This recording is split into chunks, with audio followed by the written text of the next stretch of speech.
السلام علیکم ورحمۃ اللہ وبرکاتہ۔ آج ہم اکابر صحابہ و صحابیات کے سلسلے میں جس شخصیت کا ذکر کرنے جا رہے ہیں وہ ہیں خلیفہ چارم حضرت علی رضی اللہ تعالی عنہ۔ عام جنگ شروع ہونے سے پہلے جب قریش نے جنگ میں للکارا کہ ہمارے مقابلے کے لیے رشتہ داروں کو سامنے لاؤ، وہ ہم سے مقابلہ کریں، تو حضور صلی اللہ علیہ وسلم نے کہا حضرت حمزہ اٹھو، حضرت عبیدہ اٹھو، حضرت علی اٹھو۔ دو بدو لڑائی شروع ہوئی۔ حضرت علی رضی اللہ عنہ نے ولید بن عتبہ کو قتل کیا۔ جنگ خندق میں دشمن ایک تنگ کنارے سے اپنے گھوڑے سمیت اچھلے اور مدینہ کے اندر داخل ہو گئے۔ انہی فوجیوں میں عمرو بن عبدود بھی تھا جو اپنے آپ کو تنہا 1000 شاہ سواروں کے برابر سمجھتا تھا۔ وہ آ کر کھڑا ہوا اور بولا کون ہے جو میرے مقابلے میں آنے کی ہمت رکھتا ہے؟ اس کے مقابلے میں حضرت علی رضی اللہ عنہ نکلے اور فرمایا اے عمرو، تم نے اللہ سے عہد کیا تھا اگر کسی قریش کے فرد نے تم کو 2 چیزوں کی دعوت دی تو تم ایک ضرور قبول کرو گے۔ اس نے کہا بے شک۔ حضرت علی رضی اللہ عنہ نے فرمایا میں تم کو اللہ اور اس کے رسول اور اسلام کی دعوت دیتا ہوں۔ عمرو بولا مجھے اس کی ضرورت نہیں ہے۔ حضرت علی رضی اللہ عنہ نے فرمایا پھر تم کو مقابلہ پر آنا کی دعوت دیتا ہوں۔ عمرو بولا کیوں میرے بھتیجے، بھائی کے لڑکے، میں تم کو قتل نہیں کرنا چاہتا۔ حضرت علی رضی اللہ عنہ نے فرمایا لیکن میں واللہ تم کو قتل کرنا چاہتا ہوں۔ یہ سن کر اس کو جوش سا آ گیا، اپنے گھوڑے سے کود کر اس کی کوچیں کاٹ اور اس کے چہرے پر ایک ضرب لگائی اور حضرت علی رضی اللہ عنہ کے سامنے تلوار سونت کر کھڑا ہو گیا۔ دونوں کی تلواریں چلنے لگیں۔ بوڑھے نے پھر وار کیے، اتنے میں حضرت علی رضی اللہ عنہ کی تلوار نے اس کا کام تمام کر دیا۔ یہ واقعہ ابن کثیر نے لکھا ہے۔ کہتے ہیں حضرت علی رضی اللہ تعالی جنگ احد میں موجود تھے، لشکر اسلام کا میمنہ سنبھالے ہوئے تھے۔ حضرت مصعب بن عمیر کی شہادت کے بعد علم آپ ہی نے اپنے ہاتھ میں لیا اور احد کے موقع میں سخت جنگ کی، لا تعداد مشرکین کو ٹھکانے لگایا۔ رسول اللہ صلی اللہ علیہ وسلم کے چہرہ مبارک سے بہتے ہوئے خون کو دھویا، کیونکہ جب آپ پر دشمن نے وار کیا تو سر مبارک پر زخم آئے تھے اور آگے کے 2 دندان مبارک شہید ہو گئے تھے۔ اس طرح خیبر کی جنگ میں بھی یہودی شاہ سوار مرعب کو حضرت علی رضی اللہ عنہ نے جہنم واصل کیا تھا۔ ان کی امارت کے دوران جب کوفہ کے لوگوں نے شکایت کے انداز میں کہا کیا بات ہے، خلیفہ مسلمین آپ کے دور میں سکون نہیں جیسے آپ سے پہلے خلفاء کے دور میں تھا، آپ نے ان سے فرمایا میں ان کا مشیر تھا اور تم میرے مشیر ہو۔ اس طرح ان کو مدلل جواب دیا۔ حضرت علی رضی اللہ عنہ نے حضرت ابو بکر صدیق رضی اللہ عنہ کی بیعت کے بعد مکمل تعاون کی۔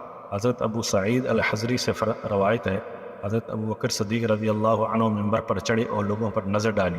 ان میں حضرت علی رضی اللہ عنہ کو نہیں پایا۔ ان کو بلا کر کہا اے رسول اللہ کے عمزاد بھائی اور آپ کے داماد، کیا آپ پسند کرتے ہیں کہ مسلمانوں کا اتحاد پارا پارا ہو جائے؟ حضرت علی رضی اللہ عنہ نے کہا مجھے کوئی شکایت نہیں اے خلیفہ رسول۔ یہ کہہ کر آپ نے بیعت کر لی۔ یہ واقعہ بھی ابن کثیر نے ذکر کیا ہے۔ ابن کثیر نے کہا اس واقعے کا ایک اہم اور قابل ذکر پہلو یہ ہے کہ حضرت علی رضی اللہ عنہ نے پہلے ہی دن بیعت کی ہے یا وفات کے دوسرے روز، اور یہی حقیقت امر ہے، کیونکہ حضرت علی رضی اللہ عنہ نے کسی وقت حضرت ابو بکر صدیق رضی اللہ عنہ کا ساتھ نہیں چھوڑا اور کسی نماز میں بھی غیر حاضر نہیں رہے۔ مشہور ہے حضرت علی رضی اللہ عنہ نے ضروری سمجھا کہ حضرت فاطمہ رضی اللہ عنہ کے احساسات جذبات کا کسی درجہ لحاظ کریں، اس لیے حضرت ابو بکر صدیق رضی اللہ عنہ کی بیعت نہیں کی۔ پھر جب فاطمہ کا 6 ماہ بعد انتقال ہو گیا تو حضرت علی رضی اللہ عنہ نے برسر عام بیعت کی۔ ابن کثیر اور دوسرے اہل علم کا رجحان اس طرف ہے، یہ دوسری بیعت پہلی بیعت کی توثیق و تجدید تھی۔ اس سلسلہ میں صحیحین اور ان کے علاوہ دوسری کتابوں میں متعدد روایتیں ہیں۔ قناعت پسندی اور مسلمانوں کے بیت المال کا اتنا خیال تھا کہ ان کے دور حکومت میں ایک دہقان نے خوشبو کی ایک شیشی تحفہ میں پیش کی جو انہوں نے اپنے پاس نہیں رکھی بلکہ بیت المال میں جمع کر۔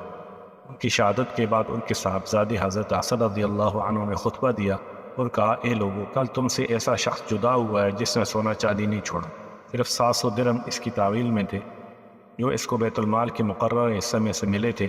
یہ تھی چوتھے خلیفہ راشد کی وراثت جو ان کے صاحبزادے نے بتائی۔ آج کل کے مسلمان حکمرانوں کے اثاثوں کے متعلق آپ اخبارات میں پڑھتے رہتے ہیں۔ حضرت علی رضی اللہ عنہ کی خلافت 4 سال 9 ماہ رہی۔ ملجم خالجی کے ہاتھوں 40 ہجری میں وہ شہادت پائی۔ اس وقت ان کی عمر 63 سال تھی۔ اس کے بعد خلفاء راشدین کا دور ختم ہوا۔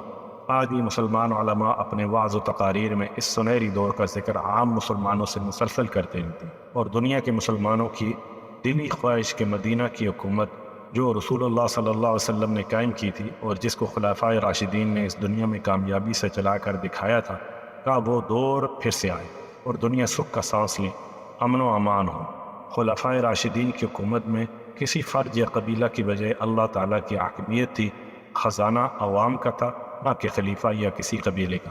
علم کی قدر تھی، ایک دوسرے کا احترام تھا، آزاد رائے سے انتخاب ہوتا تھا، محبت تھی، عدل و انصاف تھا، عزت نفس تھی، مشاورت تھی، برابری کے حقوق تھے، خواتین کے بطور انسان برابر کے حقوق تھے اور ان سے مشاورت کی جاتی تھی، ان کی رائے پر عمل کیا جاتا تھا، امن و امان تھا، آسمان سے رزق برس رہا تھا، زمین نے اپنے خزانے اکل دیے تھے۔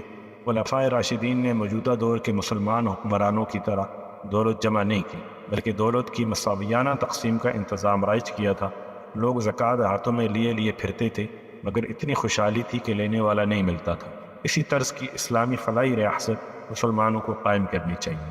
اب بھی علماء اپنے وعظ و تقاریروں میں اس سنہری دور کا ذکر عام مسلمانوں سے مسلسل کرتے رہتے ہیں۔ السلام علیکم ورحمۃ اللہ وبرکاتہ۔